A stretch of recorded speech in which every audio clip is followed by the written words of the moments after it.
नमस्कार। मैं हूँ राज भास्कर। डिजिटल साधना में आपका स्वागत है। साधना की साक्षात्कार श्रेणी में आज हमारे बीच माननीय अम्बरीश जी उपस्थित है। माननीय अम्बरीश जी विश्व हिंदू परिषद के केंद्रीय मंत्री है एवं राष्ट्रीय प्रवक्ता भी है।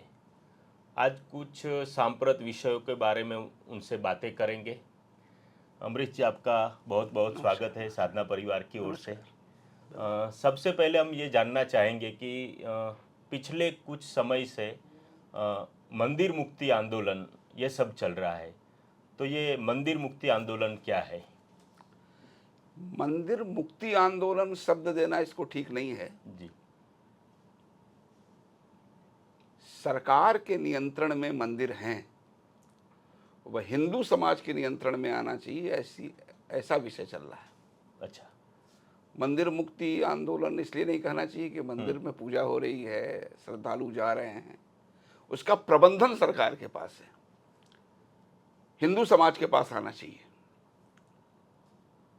क्योंकि हिंदू समाज के जागरण के केंद्र मंदिर हैं, श्रद्धा के केंद्र मंदिर हैं। दक्षिण भारत में तो 90% से अधिक मंदिर सरकार के नियंत्रण में। पूरे देश में बहुत बड़े बड़े मंदिर हैं। हमारा ऐसा मानना है कि हिंदू समाज ही उसका प्रबंधन करे। उस दृष्टि से हमारे समाज के तमाम धर्माचार्य, विधि विशेषज्ञ, इस क्षेत्र में काम करने वाले बहुत से सामाजिक कार्यकर्ताओं ने मिलकर एक प्रारूप भी बनाया है जी। कि अगर हिंदू को दिया जाए तो कैसे दिया जाए। उस सब की चर्चा करनी, लेकिन फिलहाल हिंदू को देना चाहिए। अब आंध्र प्रदेश में तिरुपति बालाजी का मंदिर है, पूरे दुनिया का हिंदू जाता है, और आंध्र प्रदेश में सर्वाधिक धर्मांतरण हो रहा है।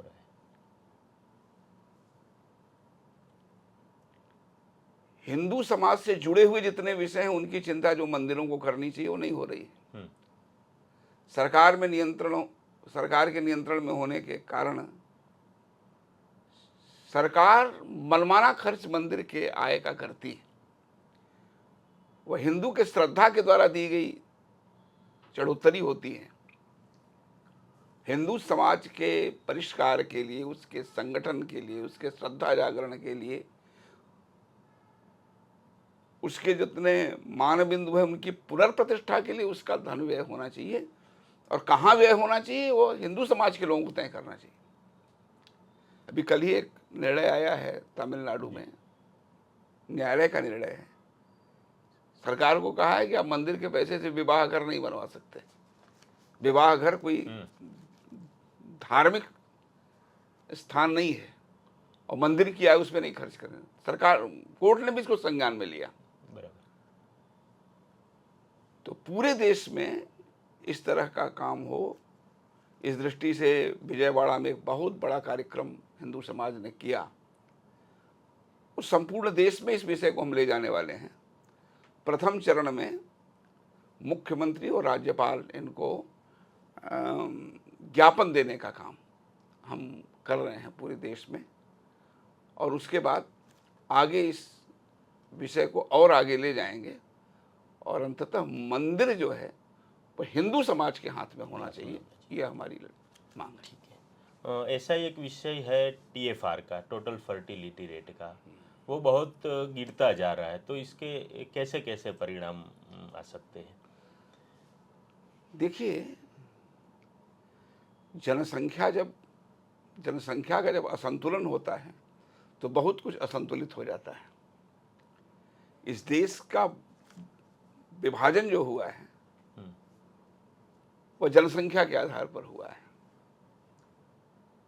जिन्होंने मांग रखी थी मुस्लिम लीग की ओर से कि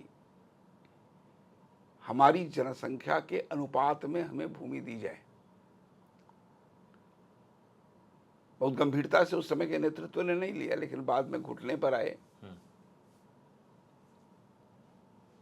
23% मुस्लिम आबादी थी देश की उस समय। भारत माता का 29% भूभाग गया, 9% यही मुसलमान रह गया। 14% के लिए 29% भूभाग देकर पाकिस्तान बना।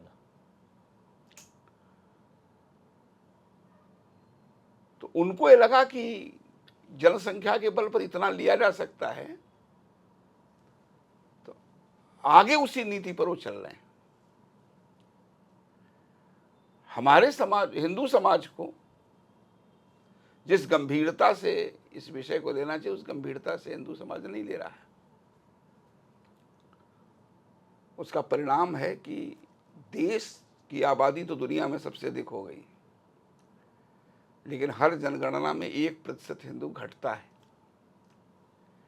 1851 में इस देश में 83% हिंदू था और 2011 की जनगणना में 79% हिंदू बचा। 1951 की जनगणना में 9% मुसलमान था, वो 14% 2011 के जनगणना में हुआ। तो 5% मुसलमान बढ़ा और 4% हिंदू घटा। 5% हिंदू घटा। अब इसमें प्रजनन दर तो एक कारण है, लेकिन और कई कारण हैं जिसको दुर्लक्ष्य किया जा रहा है। सबसे बड़ा कारण है घुसपैठ, जिसको पहले की सरकारों ने अपने वोट बैंक को पुष्ट करने के लिए बढ़ावा दिया, घुसपैठियों को संरक्षण दिया। आज असम में 38% मुस्लिम आबादी है। स्वतंत्रता के पहले 2 अंकों में भी, स्वतंत्रता के समय 2 अंकों में नहीं थी, एकदम एकाएक कहां से आ गई।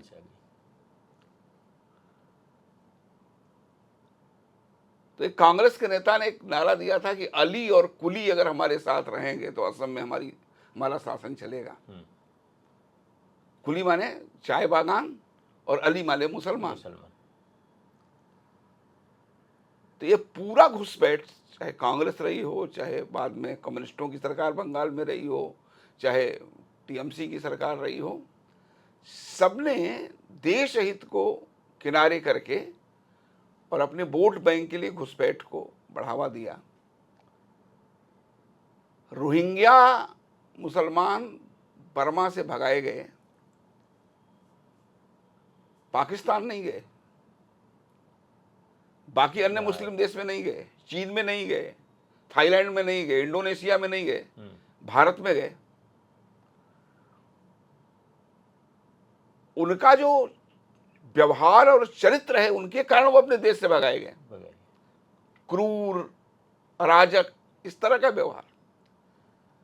उनको शरणार्थी का दर्जा दिया जाए, इसकी मांग किसने की? तो यहाँ के तमाम सेकुलर राजनीतिक दलों ने की, न्यायालय तक में गए।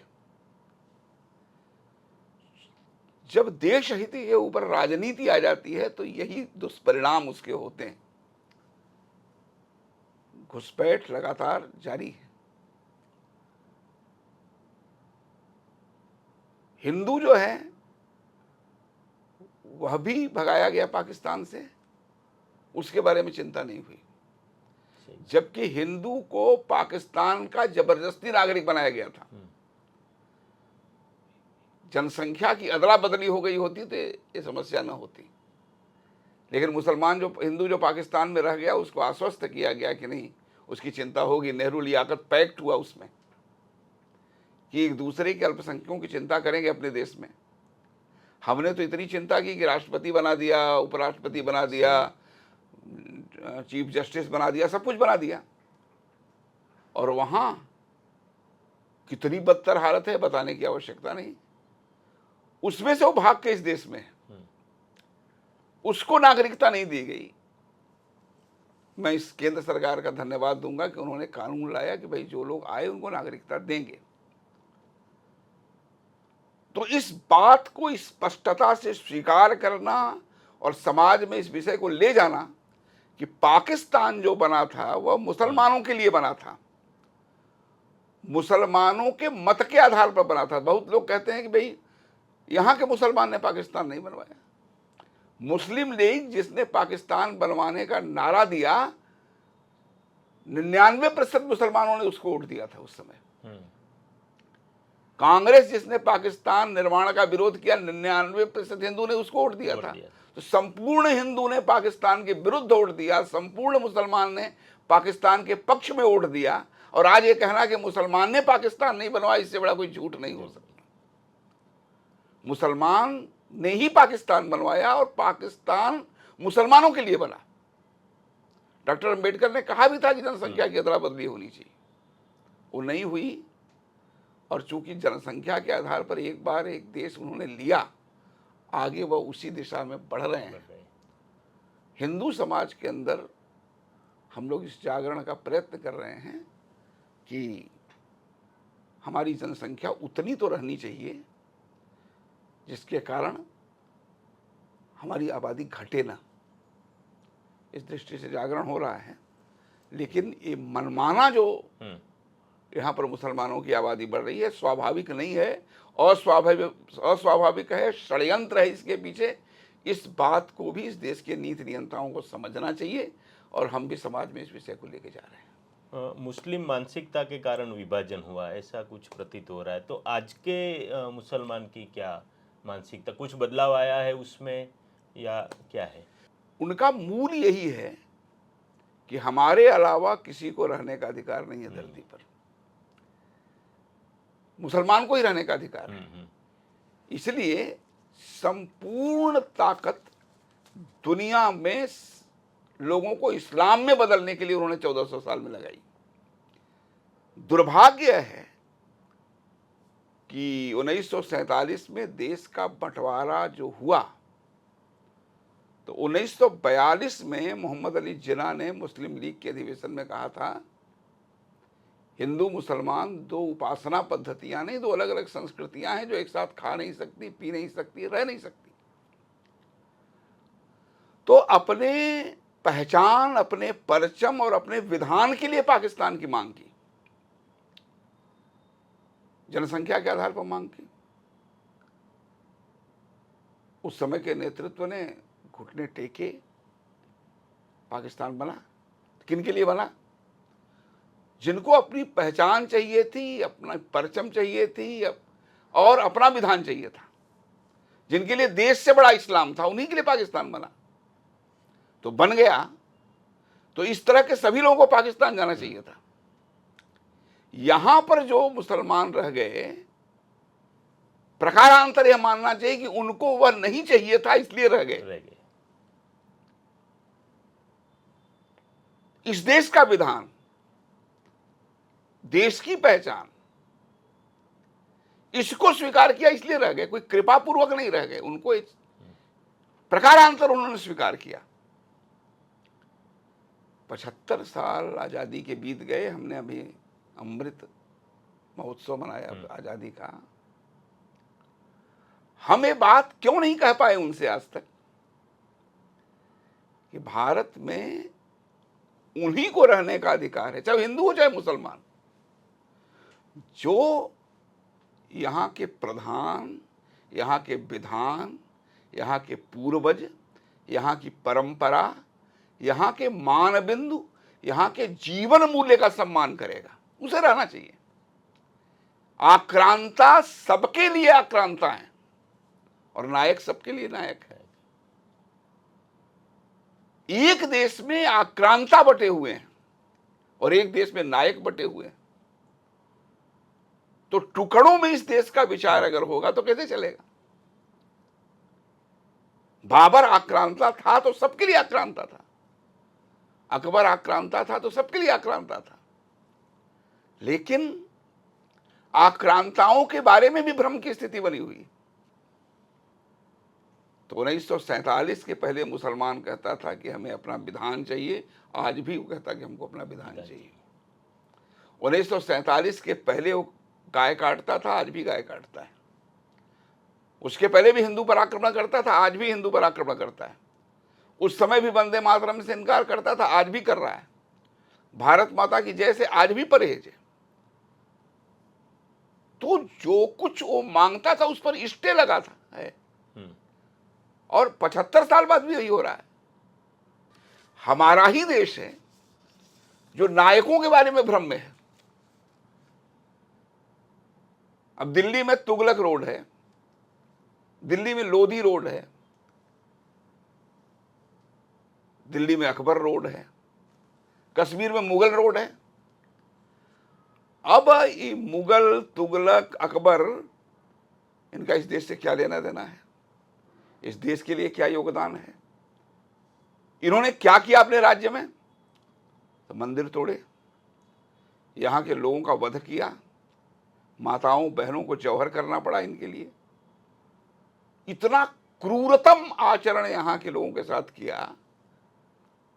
75 साल बाद इनका महिमा मंडन दिल्ली में हो रहा है। औरंगजेब को नायक के रूप में खड़ा किया जा रहा है। जिस बख्तियार खिलजी ने नालंदा विश्वविद्यालय जलाया, उसके नाम पर आज भी बिहार में नगर है। अफजल खां की समाधि के मरम्मत के लिए कांग्रेस की गवर्नमेंट ने पैसा दिया था। इसी मानसिकता के कारण देश का बंटवारा हुआ था। आपने बात की वो अकबर रोड, ऐसे तैसे जो गुलामी के हमारे जो निशान वो अभी भी है, लेकिन अभी बातें हो रही है 2047 के शताब्दी 100 वर्ष के भारत की। तो ऐसी स्थिति में स्व की जागृति के लिए स्वभाषा, स्वभूषा, स्वभोजन, इसकी जागृति के लिए क्या करना चाहिए? क्या आकलन है आपका? देखिए, जिस देश और जिस समाज का स्व विस्मृत हो जाता है वह नष्ट हो जाता है। भौतिक उन्नति उसे भले मिले लेकिन वो समाप्त हो जाता है। स्व के लिए हम लड़े, इसलिए आज हम 100 करोड़ यहां पर हैं। हमारे पुरखों ने असंख्य बलिदान किया, माताओं ने जौहर किया, छोटे छोटे बच्चे दीवार में चुने गए। ये राज्य के लिए, वैभव के लिए इन्होंने काम नहीं किया, स्व के लिए किया, स्व के लिए किया। गुरु गोविंद सिंह की, गुरु तेग बहादुर की गर्दन स्व के लिए काटी गई। राणा ने घास की रोटी स्व के लिए खाई। छत्रपति शिवाजी और उसके बाद ऐसे असंख्य लोग हैं, हर जाति में हैं, हर प्रदेश में हैं, जिन्होंने स्व की पुनर्प्रतिष्ठा के लिए बलिदान दिए। तब आज हम हैं। उस स्व का बोध अगर हमको नहीं हुआ तो हमारे यहां सड़कें तो दिखेंगी, पुल दिखेंगे, अट्टालिकाएं दिखेंगी, कारों के काफिले दिखेंगे, लेकिन हम नहीं दिखेंगे। इसलिए जितनी बातें मैंने बताई हैं वहां से शुरू होकर इस स्व का बोध कराने की आवश्यकता है। और स्व के बारे में कभी भ्रम में रहने की जरूरत है। स्व क्या है? स्व में चाहे जिसको नहीं शामिल करेंगे। स्वाधीनता के आंदोलन के बारे में भी भ्रम फैलाया जा रहा है। अंग्रेजों के विरुद्ध जो लड़े वही स्वाधीनता संग्राम के योद्धा माने जाते हैं।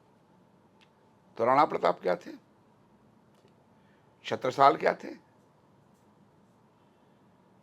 गुरु गोविंद सिंह क्या थे?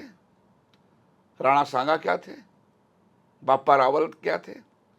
राणा कुंभा क्या थे? लचित बरफुकन क्या थे? सूरजमल जाट क्या थे? रानी चेन्नम्मा क्या थी? दुर्गावती क्या थी? इन्होंने किसके विरुद्ध लड़ाई लड़ी? इन्होंने भी विदेशियों के विरुद्ध लड़ाई लड़ी। और हमारा पराधीनता का कालखंड केवल 190 साल अंग्रेजों का नहीं रहा। पृथ्वीराज की पराजय के बाद 1192 में तराइन के युद्ध में दिल्ली जब हमारे हाथ से गई, तब से निरंतर पूरे देश में परकीयों के विरुद्ध हम लड़ते रहे। जो लड़े वही हमारे स्वतंत्रता संग्राम के योद्धा हैं, वही हमारे नायक हैं। इन नायकों की पुनर्प्रतिष्ठा करना यह स्व के जागरण का बहुत बड़ा काम होगा। अभी हमने अमृत महोत्सव मनाया, तमाम लोगों ने केवल अंग्रेजों से लड़ने वालों का वर्णन किया, सही बात। छत्रसाल का वर्णन क्यों नहीं हुआ? और जिन्होंने लड़ाई लड़ी वो भी धीरे धीरे किनारे किए गए। पाठ्यक्रम में छत्रपति शिवाजी को संक्षिप्त किया गया, राणा प्रताप को संक्षिप्त किया गया, दुर्गावती को संक्षिप्त किया गया, रानी सारंधा को संक्षिप्त किया गया, छत्रसाल को संक्षिप्त किया गया। तो जो समाज अपने नायकों के बारे में गौरव नहीं करेगा, उस स्व का जागरण कैसे होगा?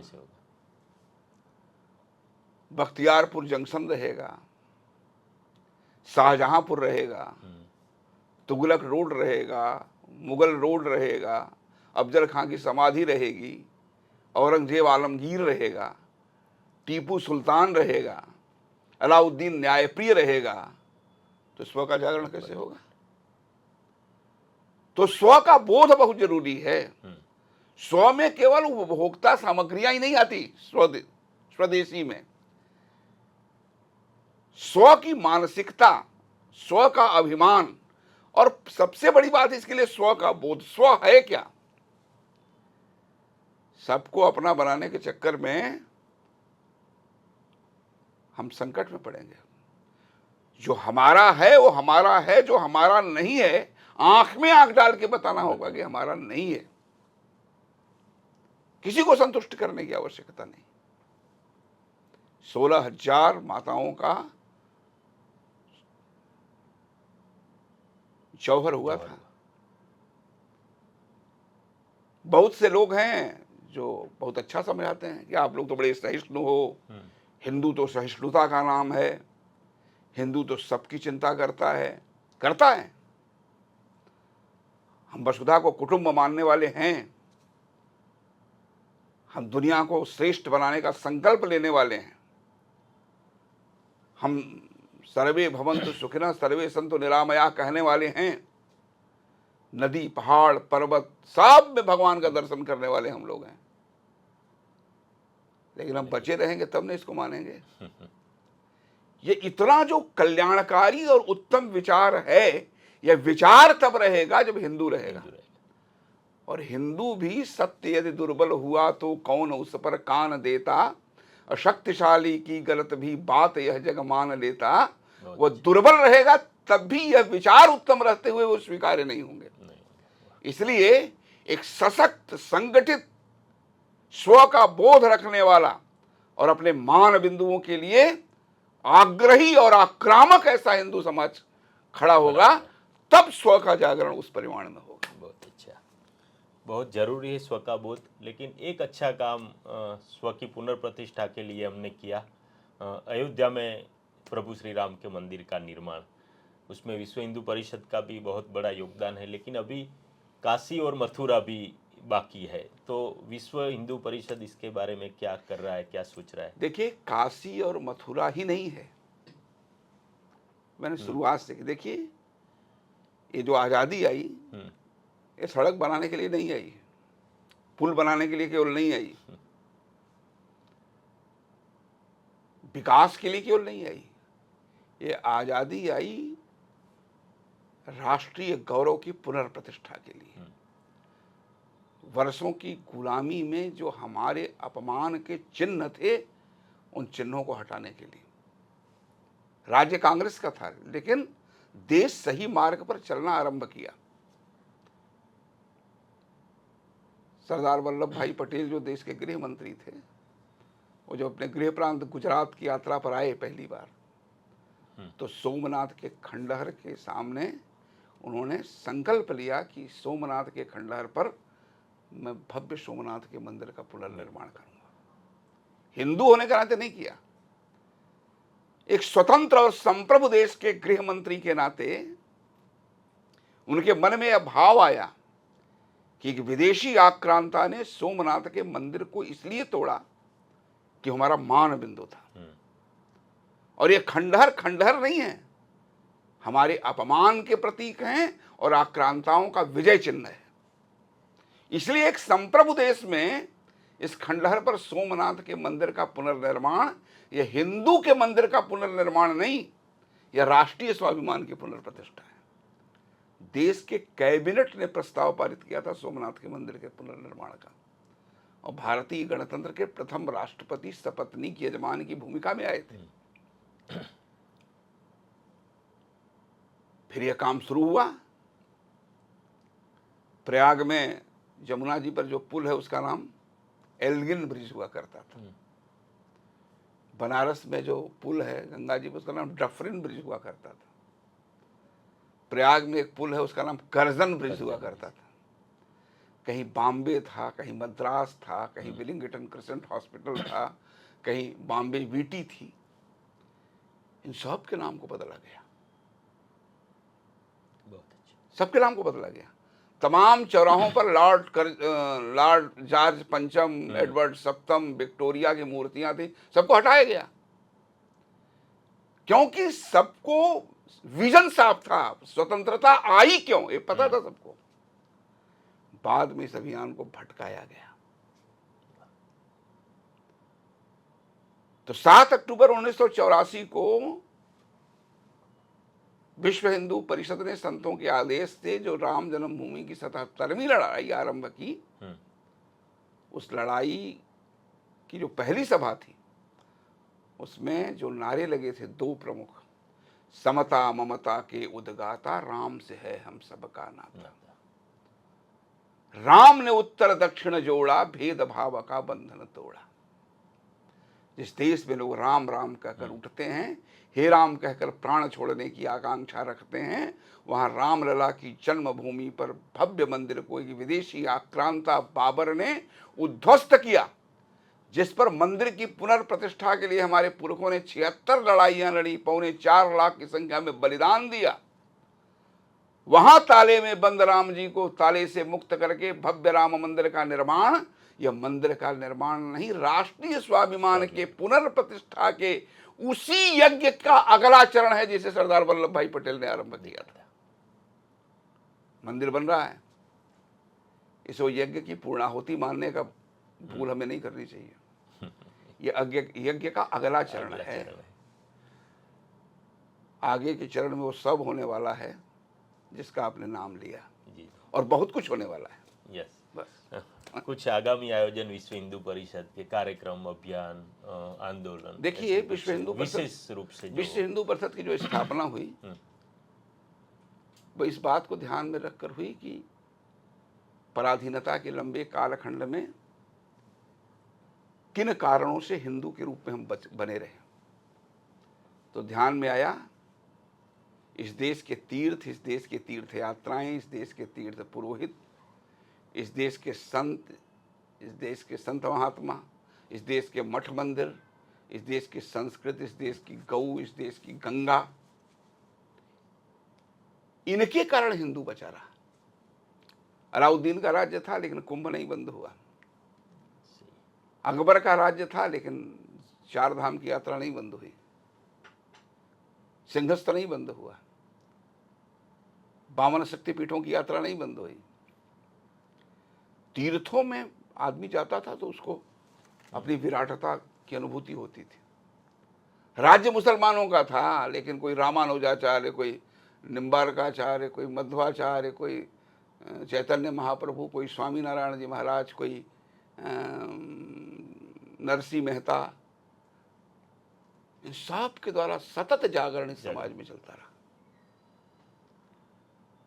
कोई राणा प्रताप, कोई राणा सांगा, कोई लचित बरफुकन, कोई सूरजमल जाट, इनके द्वारा युद्ध चलता रहा। और जो हिंदू बने रहे, उनको हिंदू बनाने के लिए पुरोहितों के द्वारा ये प्रदोष है, तो ये एकादशी है, सत्यनारायण की पूजा है, विवाह है, ये मुंडन है, ये चलता रहा। मंदिर टूटते गए, मंदिर बनते भी गए। तो पुरोहितों ने मंदिर को प्रतिष्ठित रखा, अर्चकों ने, पुरोहितों ने हमारी धार्मिक परंपराओं को प्रतिष्ठित रखा, योद्धाओं ने उसके लिए जान दी, और संतों ने सतत जागरण किया, तब हम हिंदू के रूप में बचे रहे। विश्व हिंदू परिषद की स्थापना इन्हीं के पुनर्प्रतिष्ठा के लिए हुई। इस काम में हम लगे हैं। हमारा एक प्रमुख काम जो है वह यह है कि जिसको आपने पहले प्रश्न के रूप में पूछा था, मंदिर, हिंदू घटा तो देश बटा। तो जितने लोग हिंदू समाज छोड़ के गए हैं, उन सब की हिंदू समाज में वापसी हो, इसका प्रयत्न हमारे पूर्वजों ने भी किया। देवल स्मृति की रचना करके 712 के बाद इस काम को महर्षि देवल ने किया, परशुरामाचार्य जी ने किया। 10,000 मुसलमानों को हिंदू बनाकर अयोध्या में यह काम रामानंदाचार्य जी ने किया। 1875 में महर्षि दयानंद जी ने आर्य समाज की स्थापना करके शुद्धि आंदोलन चलाया। स्वामी श्रद्धानंद जी ने अपने जीवन काल में 1 लाख मुसलमानों को हिंदू बनाया। विश्व हिंदू परिषद का धर्म प्रसार विभाग अपने पूर्वजों के घर लोग वापस आवें, इसके लिए सतत प्रयत्न है, रत है। और समाज में इस तरह का मानस निर्माण हो कि हर हिंदू की चिंता करे, जहाँ पर सबके अंदर ईश्वर का दर्शन करने वाले हम लोग, सिया राम में सब जग जानी कहने वाले हम लोग, जो पिंड में है वही ब्रह्मांड में कहने वाले हम लोग, सबरी के जूठे बेर खाने वाले राम जी की परंपरा के हम लोग, निषाद राज को गले लगाने वाली राम की परंपरा के हम लोग, और जन्म के आधार पर किसी को बड़ा और छोटा मानने लगे, इस रोग से भी हिंदू समाज मुक्त हो। हम सब सहोदर भाई हैं, हिंदवः सोदरा सर्वे न हिंदू पतितो भवेत। इस मानस का हिंदू खड़ा हो, इसके लिए भी विश्व हिंदू परिषद प्रयत्न कर रहा है। जो चले गए वो वापस आए, इसका प्रयत्न हो रहा है। कोई न जाए, इसका प्रयत्न हो रहा है। ये सब कामों में परिषद लगा है। 17 करोड़ लोग इस समय ड्रग एडिक्ट हैं इस देश में। युवा वर्ग यह नशा से मुक्त हो, इसके लिए हमारा बजरंग दल भी प्रयत्न कर रहा है। अर्चकों पुरोहितों का योग्य प्रशिक्षण हो, इसके लिए भी प्रयत्न हो रहा है। इस तरह बहुआयामी काम विश्व हिंदू परिषद के चल रहे हैं। हिंदू घटा तो देश बटा और हर हिंदू की चिंता करे, ये 2 वाक्य ही काफ़ी है पूरे साक्षात्कार के संक्षिप्त रूप देखने के लिए। तो माननीय अम्बरीश जी हमारे बीच उपस्थित रहे, इसके लिए उनका फिर से धन्यवाद अदा करते हैं। बहुत बहुत शुक्रिया आपका, धन्यवाद।